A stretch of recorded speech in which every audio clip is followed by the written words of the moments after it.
Irish whiskey is the second fastest growing spirit category in the world and the fastest growing brown spirit category in the world. Pernod has committed 1800 crore to the new distillery, and that distillery is going to be the biggest distillation and maturation facility not just in India but whole of Asia. Hey everyone, I'm Kriti. I am Vinayak. And I'm Swati.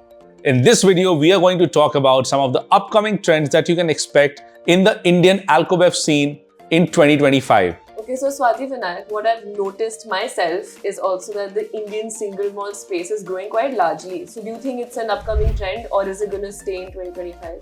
I think it's a very strong trend and it is only going to get stronger in 2025. Indian single malt has not just been a talk of the town in India, but also globally. It is making waves, winning awards left, right and center. We know of a lot of brands who are now working towards launching their own single malts. Existing brands will also add to more expressions in their portfolio. So yes, I think we've seen Pernod investing heavily in a distillery. We know that Diageo is working to launch more single malts from India, made in India. So yes, I think as a trend, Indian single malt is a big trend and it will continue to only become bigger in this year.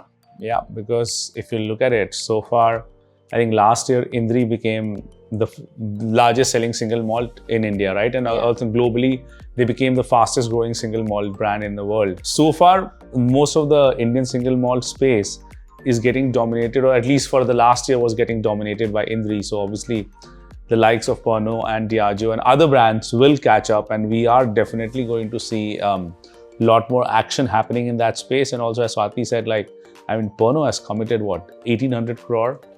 That's a lot. To the new distillery, and that distillery is going to be the biggest distillation and maturation facility not just in India but whole of Asia. So that just shows how much action we can expect in the Indian single malt space. And even Diageo is working, they're already working a lot at their Ponda distillery to rebuild it and again bring out good expressions from their warehouses. Last year they launched the McDowell single malt, which was a limited edition, but again I think they are also looking at doing some core range expressions which will stay in the market. So I think with bigger giants investing, it's just a clear signal that it is a category that is exploding and will continue to explode. And also I feel like they're putting India on a global market in terms of the entire Alcobev space. India is quite high now. Earlier, I don't believe a lot of people even thought that Indian single malts would reach that level. But when Dram started in 2019, there were two brands of Indian single malt that were known. One was Amrut and one was Paul John. Yeah. Today, we can at least count 7 to 8 brands. More than 10 actually. Yeah, we can count more than 10 brands in just 5 years. So that's a 5 times growth in a span of 5 years. That's just the name of brand. If you look at the volume, correct, the volume growth is a lot more when it comes to Indian single malt. So my next question is, what do you think are the other trends that are in the market apart from just whiskey? Tequila. Tequila is, I think, if you look at purely the numbers, in 2022, the tequila, there were about 70,000 cases of tequila was sold. 2023, that number was about 125,000 cases.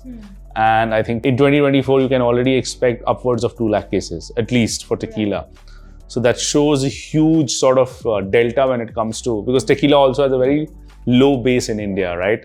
So I think tequila is definitely here to stay. We can expect more tequila brands to come into India and a lot more premium tequilas to be there. If you just look at it, right? Patron, which was the first luxury tequila launched globally, right? They've been sort of upping their ante when it comes to whole host of tequila promotions and activities in India. They launched that LCLO just recently, right? As early as early December.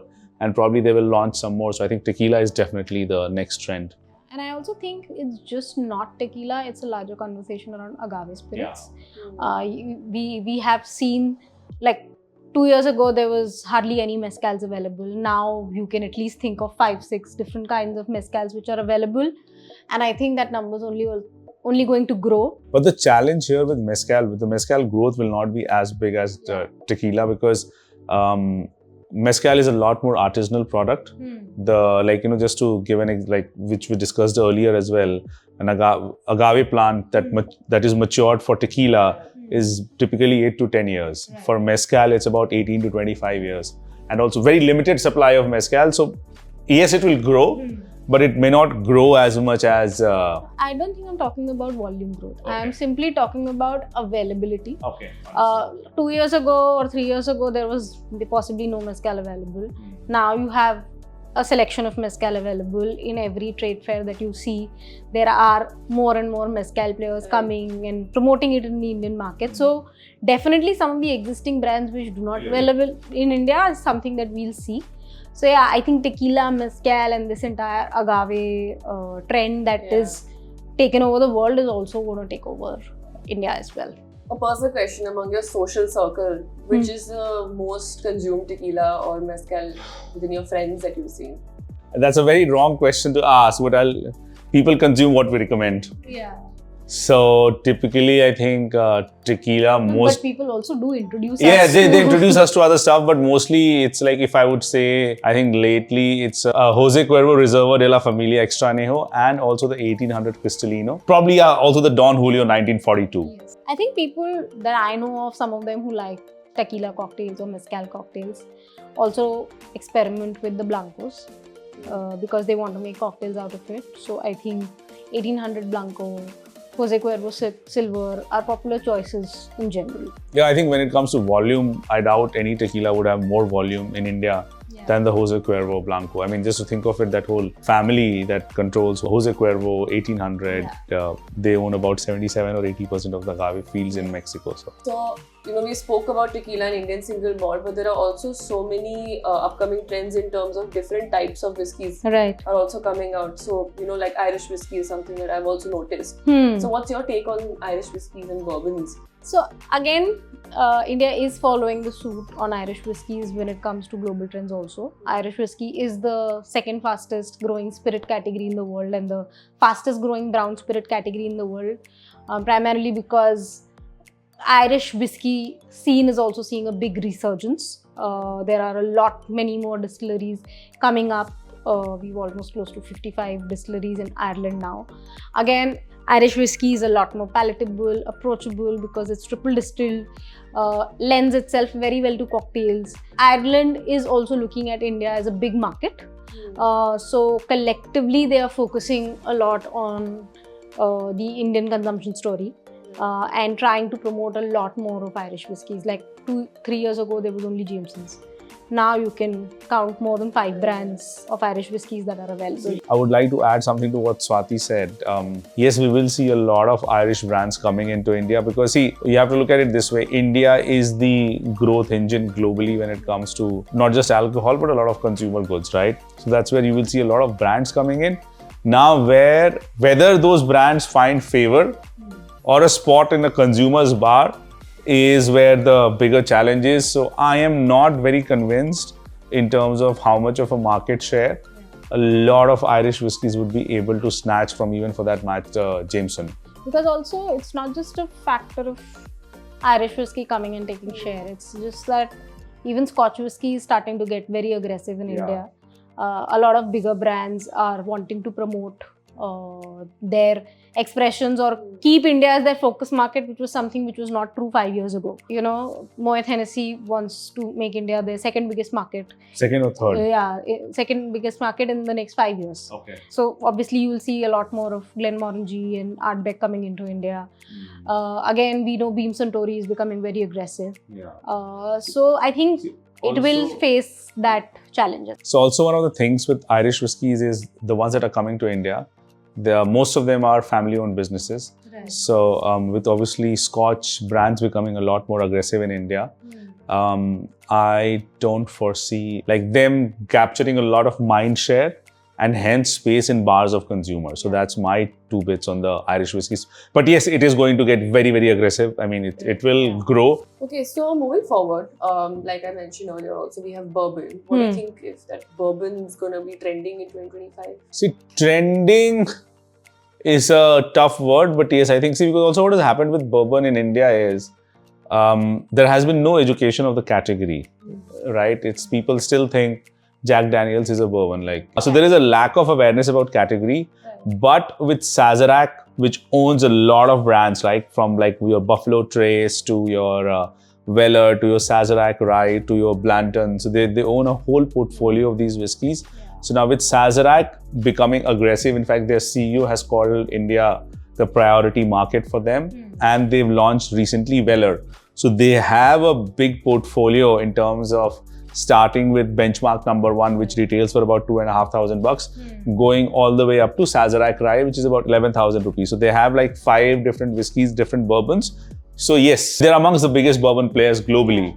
So if a big global player takes the market seriously, which it looks like Sazerac is going to do, so I do foresee bourbons picking up in India. And yeah, I think what I expect is if Sazerac is coming into India, they will do the right set of category building activities in terms of driving awareness, driving right education about the spirit, which I think will become very, very important if we want to really see bourbon grow in India. And I think both of us would personally like to see bourbon grow. We love our bourbons. We don't have good bourbons in India.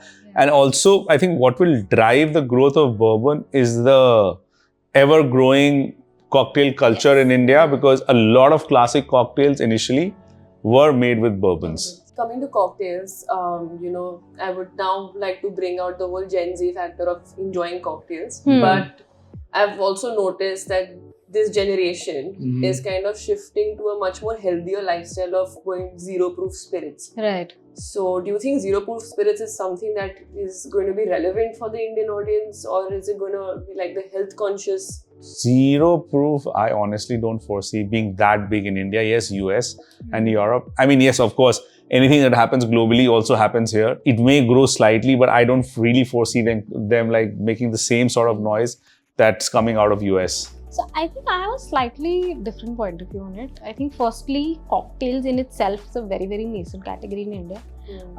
It is a very niche segment, possibly in just the metros, which is about maybe 15-20 top cities of India. And this entire no-cal, low-cal culture is also mirroring those geographies. It is not a widespread trend that we're seeing at mass level. People don't consume cocktails, so it's not a function of I want a low sugar cocktail or I want a zero sugar cocktail and all. Yeah, so I think it is a trend, but again, it's more on social media than it's on ground, and more in the urban niche pockets of the country.